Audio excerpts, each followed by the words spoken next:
Hello students, welcome to my YouTube channel, and today we are going to continue the chapter demographic attributes, and the topic which we are going to discuss today is the age composition. So according to the census of India, the population actually has been categorized into three broad age categories or the age groups. The first one is the young age group, which consists of the age from 0 to 15 years. Second category is the adult, which consists from the 15 to 59 years. And the third category is the old age group, that is 60 plus or 60 and above. The second category, that is the adult or the 15 to 59 years, they are also considered as the working age groups. So if you see the table over here, the age groups and the percentage, 0 to 14 years, that is the young age groups, nearly consist of 30 percent, makes about 30.76%. And 15 to 59 years, however, it has been again classified into two different categories over here, but we will consider is at one. And 34 and 25% respectively has been given over there. So if we add it up, then it will come around 60%. And 60 and above age groups nearly consist of 8.58%. So these are the percentage of the different age groups according to the census of 2011. Now students, if you see, the young age group in our country is nearly about 30.76%, which is very high compared to the other developed nation. In other developed nations, the young age or the young population does not exceed even 25% also. However, in India, it records very high, that is nearly about 30.76%. Now, the reason behind the high amount of young age group in India is because of high birth rate and rapidly decreasing infant mortality or the child mortality is also. Okay, now since this group, if you see the young age group and the old age group, they are unproductive and they are uneconomical, and they are completely dependent upon the adult age group for their livelihood.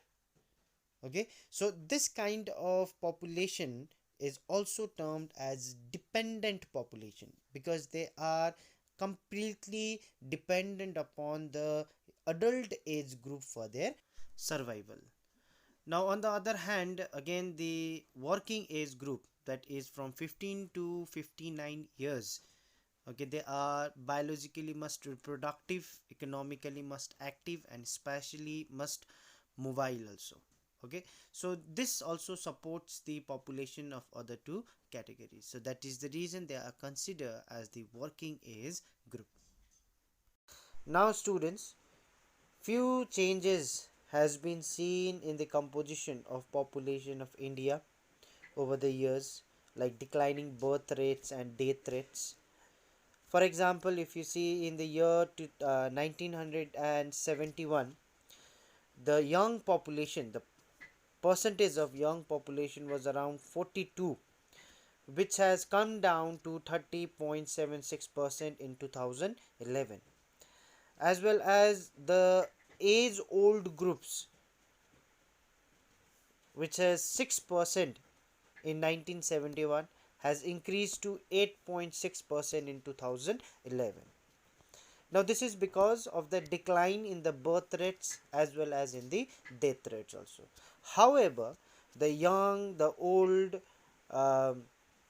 population is comparatively higher in the rural areas than in the urban areas. Now what's the difference, or what makes the difference between the population of rural and the urban areas? The reasons are as follows. Because the birth rate is very high in the rural areas compared to the urban areas, so because of that the young population is more, and the adult population is less in the rural areas because high amount of migration takes place in search of job and better facilities of life. And the old population is more in the rural area because the adults who migrate to the urban areas, again, they come back to their rural homes in their old age. So that's the reason the old age groups are more in the rural areas compared to the urban areas. Another important characteristics of demographic attributes is literacy. Now, the Population Commission of United Nations considers a person literate in case if he has the ability to read and write a simple message with understanding in any language. Even Census of India has adopted the same definition. But the fact is, in order to achieve that ability to read and write, one must have done certain schooling as well as must have spent some time, okay, in order to achieve that ability. So the Ministry of Human Resource and Development and Planning Commission felt, okay, that the population aged 7 years and above should be classified as a literate and or illiterate. Okay, so according to the Census of India 1991, children which is below the age group of 7 will be considered illiterate by definition. So in 2001 also the same criteria was set for the literacy rate, as well as in the census of 2011 also. Okay, however, again it is not mandatory that a person to be treat as a literate. Okay, in order to treat as a literate person has to attain some educational or has to attain some school or have to achieve some educational degree.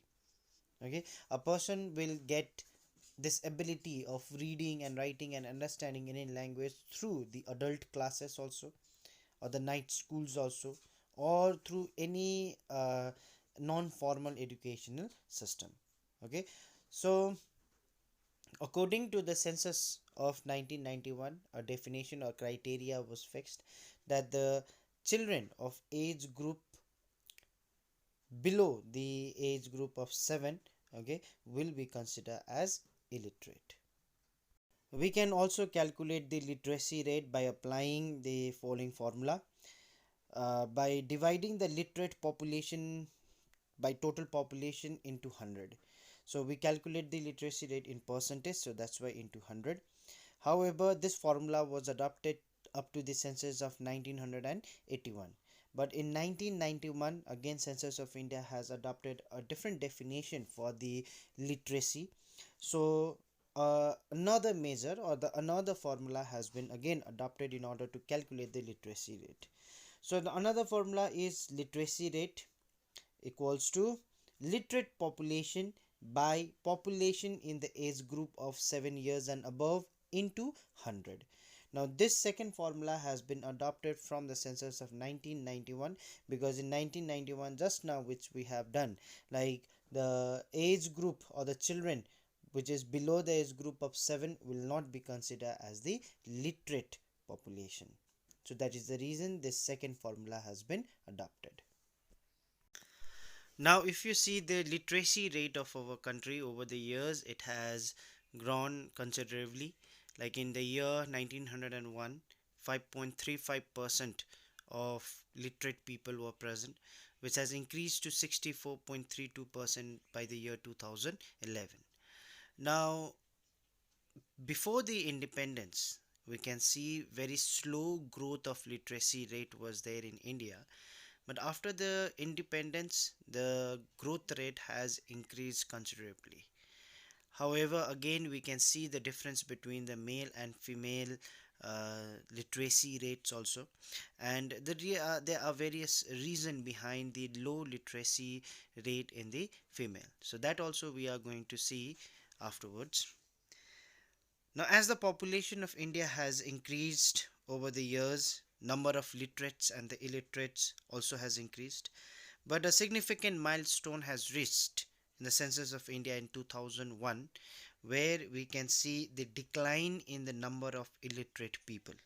So this particular time period of 10 years from 1901 to 2001, it's considered as literacy decade.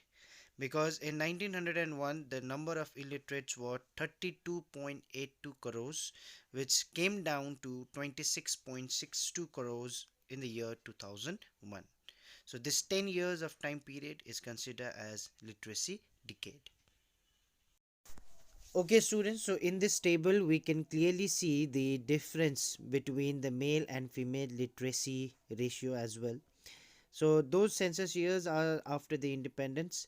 In 1951, 18.30 or 18% of male and female literacy rate, or the difference was there, which started increasing considerably in the next few census. Like in 1981, it was recorded highest, that was 26% of male and female literacy gaps was there.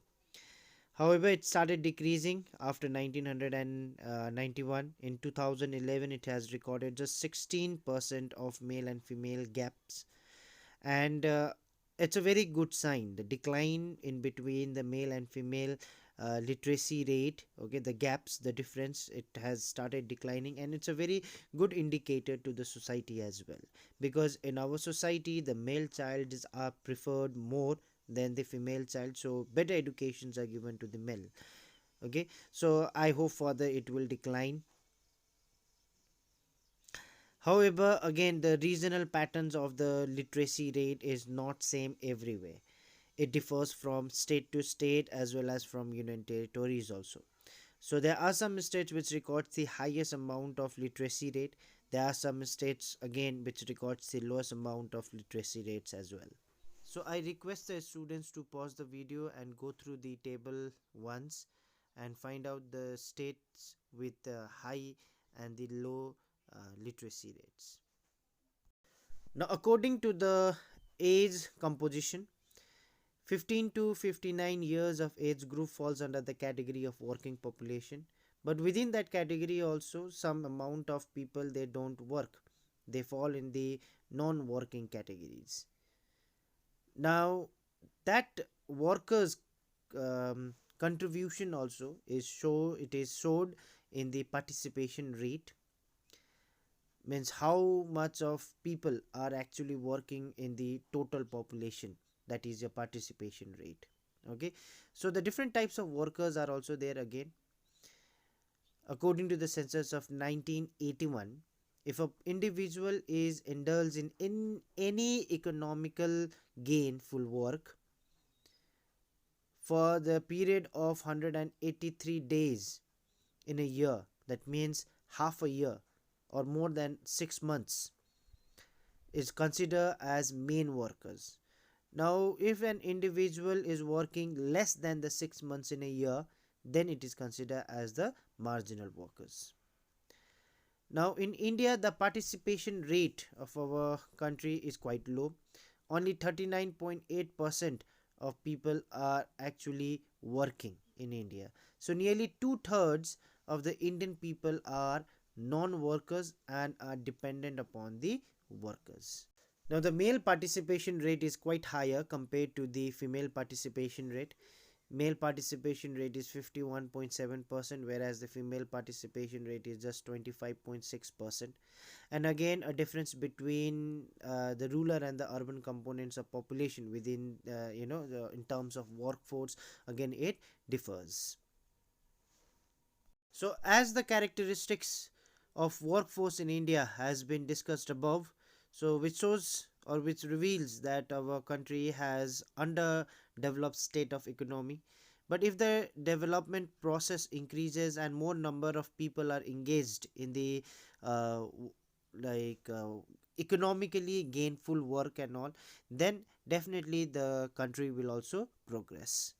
Now in order to bridge the gap between the male and female participation rate, development of the society is must.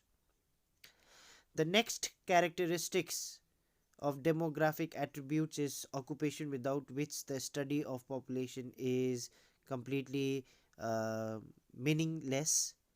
okay, because large variety of works are there which the people are normally indulged with, and they earn their livelihood, their occupation from it. So according to the census of 1971, they have adopted the following individual classification of nine-fold classification, also we can say, of occupation. So they are as follows: cultivators, agricultural laborers, livestock, forestry, fishing, hunting, plantations, orchards, and its allied activities, mining and quarrying, manufacturing, processing, servicing, and repairs, construction, trade and commerce, transport, storage, and other services. Again, in the census of 1981, it was changed into four main categories, that was the cultivators, agricultural laborers, household industrial workers, and other workers. Now all the occupation was not been able to summarize under this four category. Then the census of India in 1991 decided to go back to the ninefold classification. Until that, up to 2011 the census, the ninefold classification has only been followed. Now the study of the demographic attributes are very important because they are the primary indicators of the economic progress and the social well-being of its people. Now we know that the population is divided into two different types, like urban and the rural population. Now rural population lives in the village life, lives a very simple life, and are indulged in the primary activities, whereas the urban population, they are indulged in the secondary and tertiary activities, okay, and they also live a very complicated life also, isn't it? So the people in the when they from the rural people, when they large number of people, when they migrate to the urban areas in search of livelihood, this leads to some very serious economic problems, okay, as well as social and cultural problems also, because they are not very well acquainted with the urban life, so it becomes quite difficult for them. Sex composition is the another important aspects of the demographic attributes. Studying about the sex ratio is very important because it helps us in the planning and analyzing of mortality, migration, martial status, natality, and economic characteristics as well. It also helps us in the study about the social and economic relationship within a community. The study of the sex composition is a very useful tool in the regional analysis, and it is also essential for understanding the employment and consumption patterns and the social needs of the community. Now the according to the sex ratios of our country, as we have seen in the previous studies, that it is mostly male dominated because more amount of emphasis is given to the male rather than the female. So those kinds of dangerous trends, okay, must be checked at all cost, and females also should be given proper place of honor and dignity in the society. Like the sex composition, age structure is also a very important aspect of demographic attributes. By studying the structure of the age structure of the population, we get an idea about the potential school population, voting population, manpower, population projections, like the requirement for the teachers, doctors, technical hands, armed personals, okay, etc. We get an idea about all those kinds of sectors with the help of the age structures. Literacy and education is also a very important aspects of the demographic attributes. In fact, we can say it is so important that it is the indicator of the human development. These two components provides a very a solid base for the development of different aspects in the present day civilization, like modernization, industrialization, urbanization, trade, transport, communication, etc. Okay, like it also helps us in the understanding of the social, political, and cultural environment. Education and literacy also helps us in raising the awareness among the people about the economic growth, okay, about the population, health, cleanliness, environment, upliftment of human and the poor section of the society. Okay, so education is required to everyone in order to achieve a higher level of efficiency. Another important dimension of the demographic attributes is the working population. Now, because they are mostly involved with the economic activities, whereas the non working population is completely dependent upon the working section of the working population, as we have studied earlier, if you remember, isn't it? So, in India, the participation rate is quite lower compared to the developed nations. So, still, that is the reason, still, our country is a developing country. So, higher participation rate is the key to the economic growth and the social welfare of the country, as well as it also helps in increasing the social status of the human. Thank you for watching, students. And with this, we come to the end of the chapter as well. So, if any questions are there, then you can leave it in the comment section.